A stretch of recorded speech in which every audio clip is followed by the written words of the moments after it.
За хот тосгоны эргэсэн байдлын тухай хууль нэлээд маргаан дагуулж байгаа. За 20 оноос хойш яригдсан. Тэгээ энэ хуулийг тухайн үеийн Монгол Ардын намын бүлгийн дарга тогтсорын дарга ахлаад явж байсан. Яг үндэ дархан эрдэнэтэй сонгогдсон гишүүд дархан эрдэнэтийн иргэдийн эрх шиг зөрчигдөд байгаа учраас батлуулахгүй явсараа 4 жилийн өрөвдсөн. Тэгээ яг хуу 24 оны 6 сард ингээд батлаад явж байгаа. Тэгээ одоо энэ хуулийг ингээд хэрэгжүүлэх гээд асуудлууд яригдангууд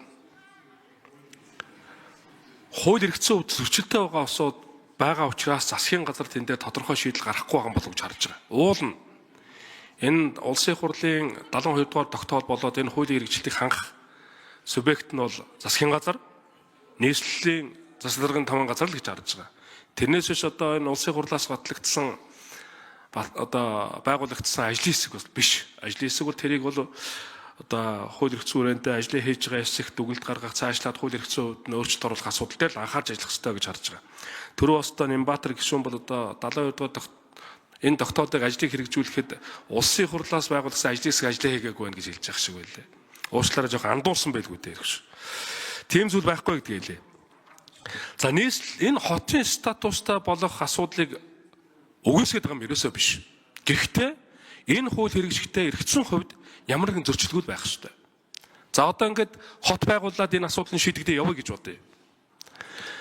За Дархан уул аймгийн иргэдийн төлөөлөгчдийн хурал нь хотын зөвлөлтөө за засаг дарга нь хотынхаа заргичийн асуудлыг одоо төр орлон маягаар ингээд хууль эрхцсэн хүрээнд нь үйлчлэж явах нь л дээ. Тэгвэл бусад сумын иргэдийн төлөөлөгчдийн хурал 4 жилийн эрх авсан иргэдийн төлөөлөгчдийн хурлын асуудал яах юм бэ гэдэг асуудал босч байгаа. Хот байгуулагдлаа 20 зөвлөлттэй байна, 21 гишүүнтэй байна. Тэгээд энэ дархан чин үндсэндээ шарын голоос бусад сумд нь болохоор дархан хотынхоо бүтцэд ороо явчихж байгаа.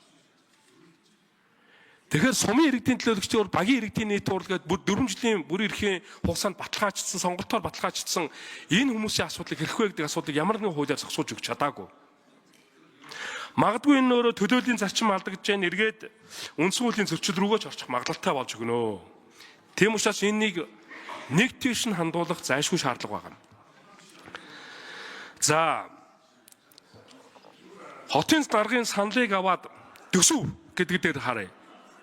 Хотын даргын ууштараа гишүүдээ жоохон чимээгээ айдахгүй юу? Хотын дарга бол төсвөө өөрөө батлах боломжгүй. Харин тухайн орон нутгад дээр байгаа аймгийн засаг дарга хотын заргичийн саналыг аваад аймгийн иргэдийн төлөөлөгчдийн хурлаараа төсвийг баталж өгнө. Энэ чинь ингээд баахан давхцсан бүтцийг бий болгох гэдэг байгаа шүү дээ. Одоо манай Эрдэнэ дархан дээр, Орхон дархан дээр. Орхон аймаг нь байна, Дархан уул аймаг нь байна. Сумд нь яахын бүүмэд дээрэс нь хот гэж байна.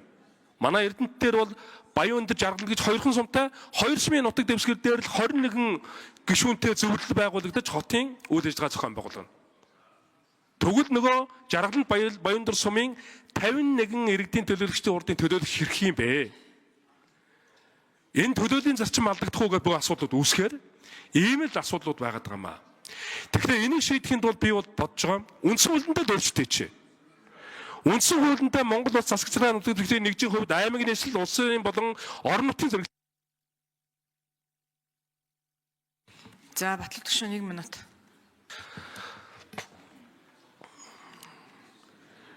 Инхээр үндсэн хуулиндаа л өөрчлөлт хийчихэ. Ингэх юм бол нөгөө хот гэдэг статус нь за жинхэнэ утгаараа орон нутгатаа одоо улсын зэрэгэлтэй орон нутгийн зэрэгэлтэй хот болж хөгжих боломжууд нь бүрднэ. Тэгэхгүйгээр ийм өнгөцгийн хэвэл бид нар зүгээр татвараа бүрдүүллээ гэж бодъё. Татврын аймгийн иргэдийн төлөөлөгчдийн хурал нь батлахаар юунд зарцуулахаар батлах магадлалтай шүү дээ. Одоо манай тайлбар хийж байгаа хүмүүс бол одоо хотын дарга нь бараг төсвөө өөрөө мэднэ хотын татвартай болно гэж яриад байна. Яг үүндээ батлах нь болохоор аймгийн иргэдийн төлөөлөгч батлахаар хуульчилсан байгаа.